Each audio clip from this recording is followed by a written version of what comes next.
Assalamualaikum warahmatullahi wabarakatuh. Kembali lagi bertemu dalam pembelajaran fisika dari rumah. Jadi hari ini materi kita adalah momentum impuls.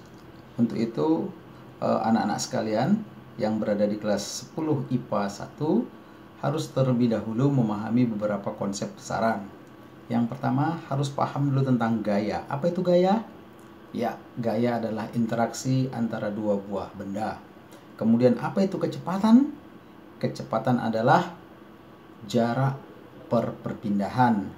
Kemudian yang besaran ketiga adalah waktu. Jadi besaran gaya, massa, kecepatan, dan waktu sangat penting dalam pembelajaran momentum dan impuls. Ikuti penjelasannya dengan baik ya. Mudah-mudahan kalian bisa dapat apa yang ingin dan diharapkan dalam pembelajaran ini. Oke.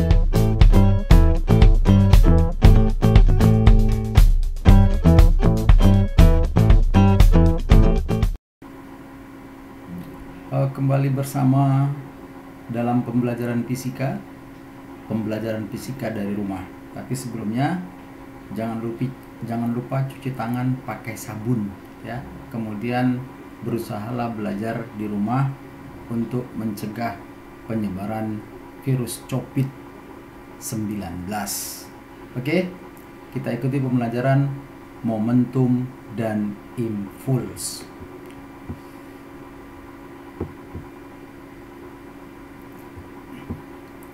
Materi kita adalah momentum dan impuls ya. Jadi yang pertama seperti di awal video, kita harus memahami tentang konsep gaya, kemudian kita memahami konsep kecepatan, kita memahami konsep massa dan waktu. Oke, yang pertama kita bahas adalah momentum. Momentum ini sering kita dengar kalimatnya ya. Misalnya Proklamasi Indonesia, itu karena Presiden Soekarno bisa mengambil momentum. Jadi momentum, momen sangat sering kita dengar. Apa itu pengertiannya? Oke, momentum adalah perkalian massa dengan kecepatan ya. Massa dengan kecepatan. Oke.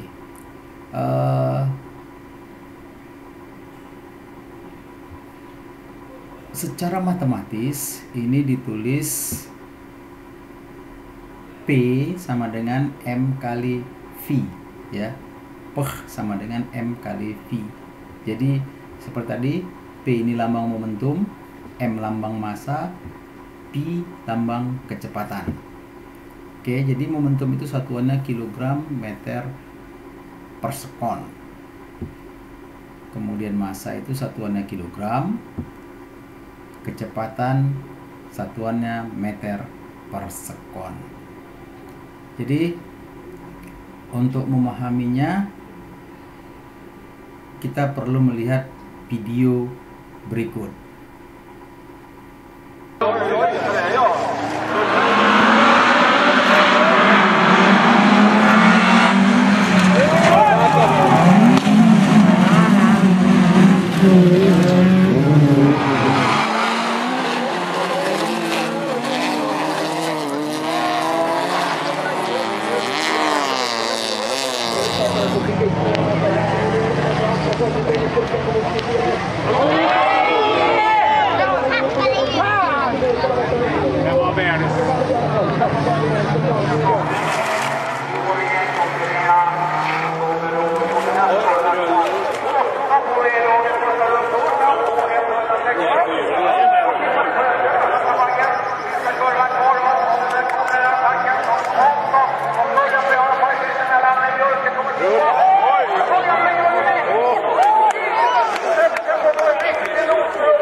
Andreasson.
Kalian sudah lihat videonya, sudah lihat ada beberapa mobil balap melaju.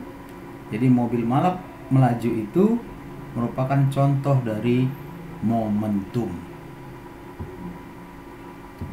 Kita lanjutkan ya contoh soalnya. Jadi seorang anak dengan berat badan 110 kg berlari dengan kecepatan tetap, yaitu 72 km per jam. Hitunglah berapa momentum dari anak tersebut. Jadi penyelesaiannya, pembahasannya, momentum tadi rumus adalah M kali V, kemudian kecepatan harus dalam satuan meter per sekon, maka 72 km per jam itu sama dengan 72.000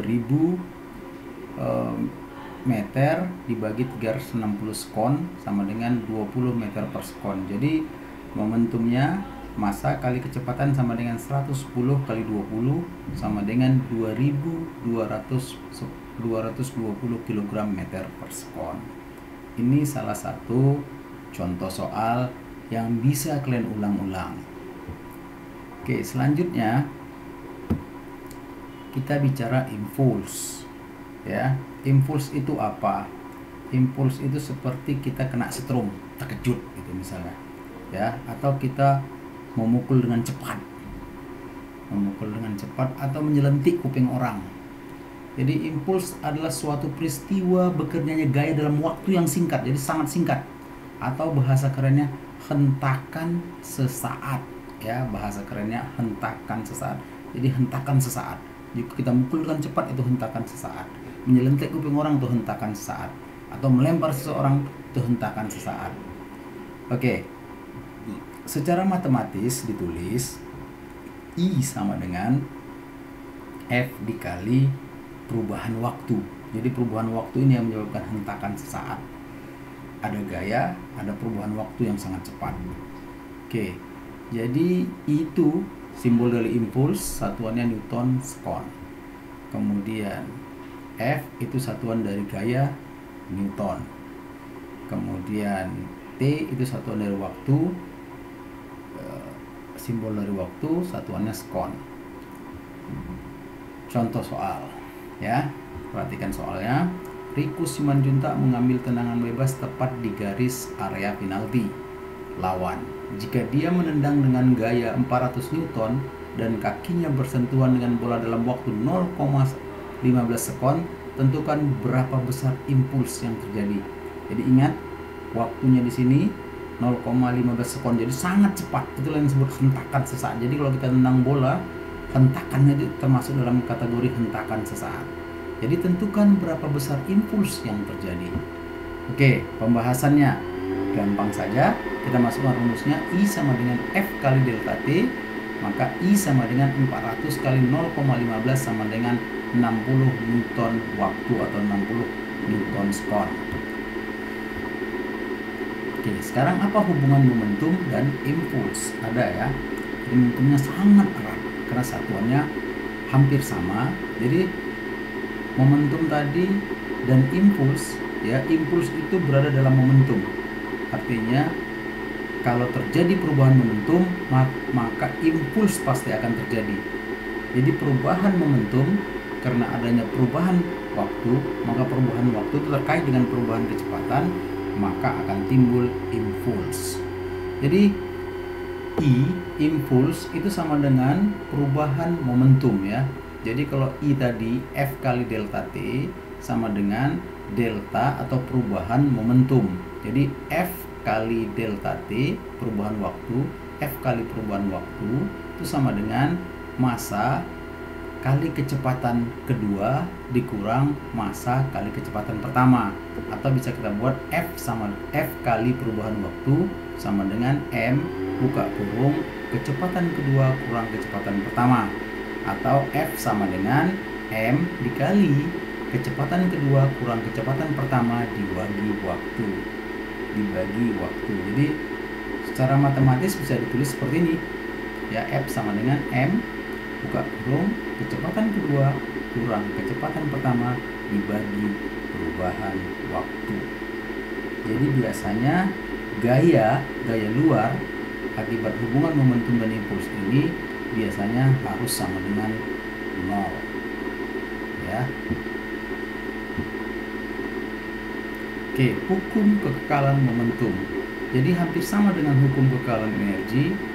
Hukum kekekalan momentum juga, momentum awal itu harus sama dengan momentum akhir, atau momentum akhir harus sama dengan momentum awal. Ya, jadi jumlah momentum sebelum tumbukan harus sama dengan jumlah momentum setelah tumbukan. Jadi contohnya begini, jika benda A bergerak ke kanan dengan kecepatan P1, ya, kemudian benda kedua bergerak ke kiri dengan kecepatan P2 pada lintasan yang sama, maka akan terjadi tumbukan seperti ini. Kalau terjadi tumbukan, maka ada beberapa kemungkinan.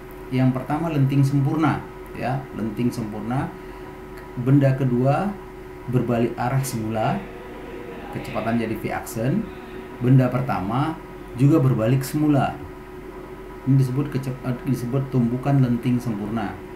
Kemungkinan kedua, misalnya benda pertama tetap diam, benda kedua berbalik arah semula. Ya, itu disebut lenting sebahagian. Kemudian ada kemungkinan ketiga, ya.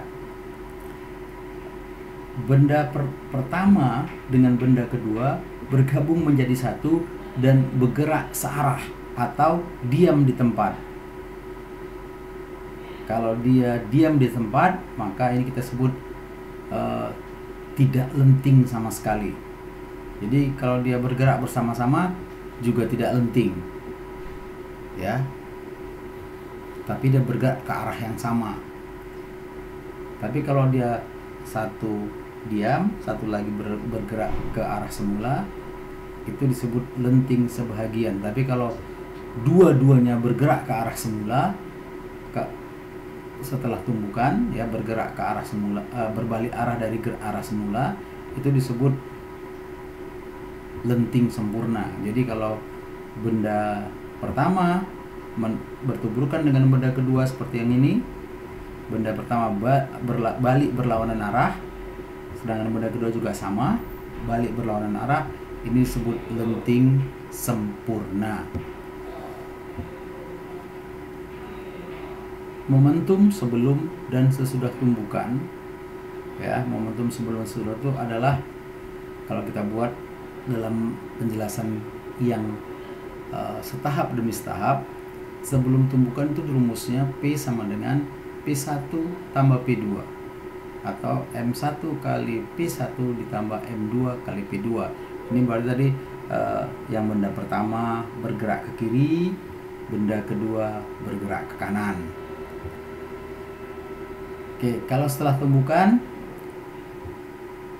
P-aksen, jadi kita pakai P-aksen, ya, P-aksen, P1 aksen ditambah P2 aksen, ya, sama dengan M1 P1 aksen ditambah M2 P2 aksen. Jadi ini jika terjadi tadi seperti tadi, tumbukan lenting sempurna, jadi benda pertama bergerak berlawanan arah dari arah semula, benda kedua bergerak juga berlawanan arah dari arah semula. Oke, jadi secara umum, ya, berdasarkan hukum kekekalan momentum menjadi P sama dengan P aksen, ya. P sama dengan P sama dengan jadi P aksen.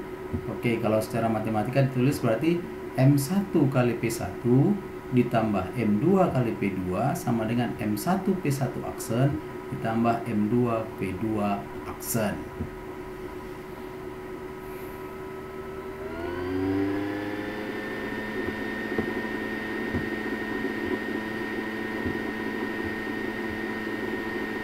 Oke, kita lanjutkan. Contoh soal berikutnya. Sebuah gerbong kereta api mempunyai massa 10.000 kg berjalan dengan laju 24 meter per sekon ke kanan dan menabrak gerbong sejenis yang sedang berhenti. Jika kedua gerbong itu tersambung akibat bertumbukan, berapa kecepatan keduanya sesaat setelah tumbukan? Oke, pembahasannya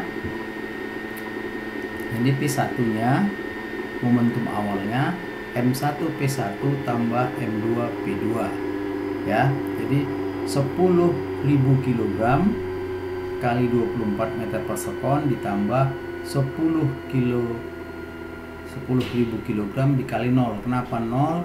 Karena gerbongnya sedang berhenti. Jadi benda kedua gerbongnya sedang berhenti. Berarti kalau berhenti kecepatannya sama dengan 0. Maka momentum awalnya hanya ada pada gerbong pertama, yaitu 10.000 kali 24. Maka 2,4 kali 10 pangkat 5 kg meter per sekon.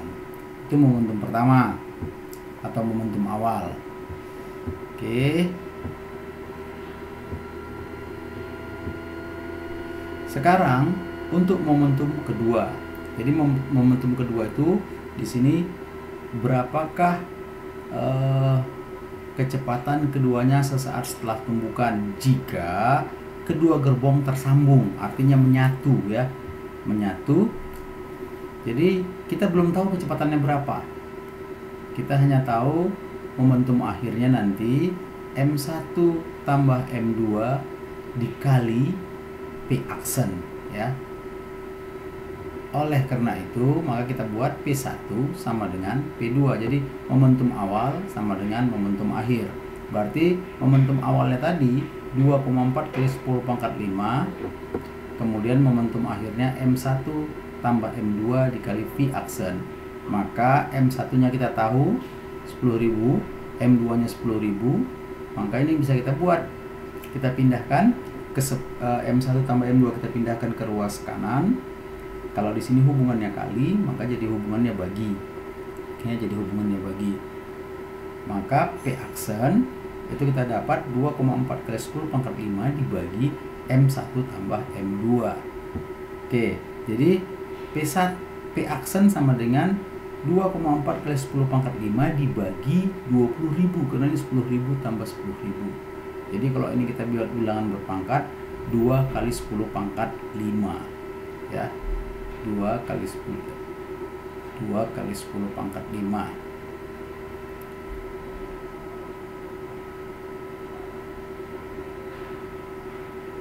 Nah, maka hasilnya 12 meter per sekon. 2 kali 10 pangkat 5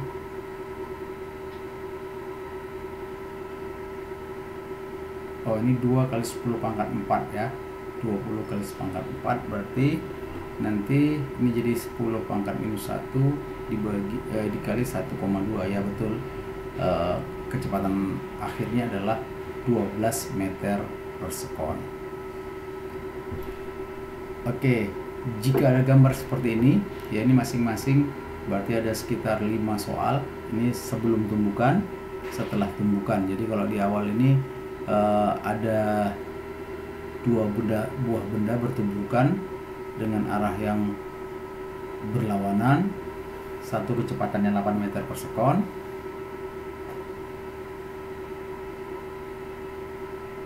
Oh, ini 0, ini 0. Kemudian setelah tumbukan ini hasilnya jadi minus 40, berarti berlawanan arah. Ini plus 40, jadi positif. Oke, silahkan baca semua keterangan-keterangan di bawahnya. Kemudian apa yang mau dikerjakan? Oke, buktikan bahwa gaya luar pada peristiwa tumbukan sama dengan 0 dari gambar di samping. Jadi semua gambar di samping ini cobalah dipahami, kemudian dicoret-coret atau dilatih di buku catatan. Oke, coba perhatikan sekali lagi bagus-bagus. Jadi ada berapa nih? Ada 4 peristiwa. Nah, silahkan dicoba. Sekarang ini soal latihan ya. Ini sangat penting karena soal latihan ini rata-rata diambil dari soal-soal ujian nasional. Oke, yang pertama ini soalnya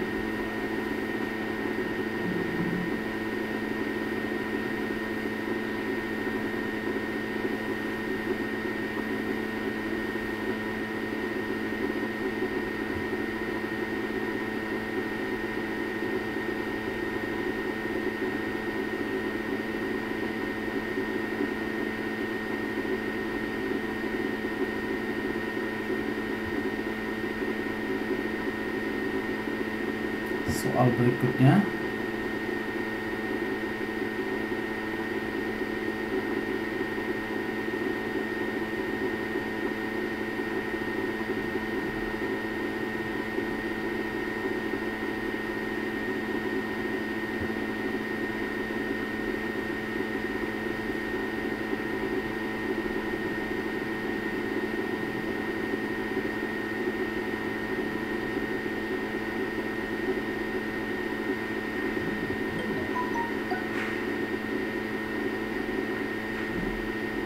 Oke, sudah ditulis di buku catatan.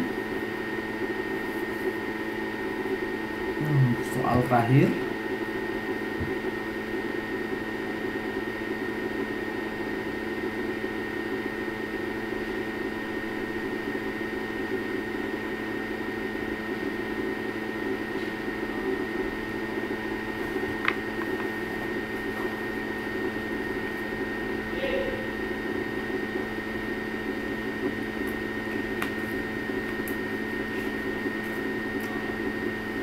Demikian materi kita hari ini. Mudah-mudahan bisa dikerjakan. Yang paling penting, selamat bekerja di rumah.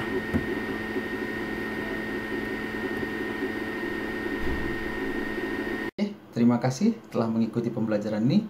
Mudah-mudahan bisa dipahami dan soalnya dapat dikerjakan di rumah atau pada jam-jam kosong. Silakan coba soal-soalnya. Saya akhiri pembelajaran hari ini. Wabillahi taufiq wal hidayah. Assalamualaikum warahmatullahi wabarakatuh.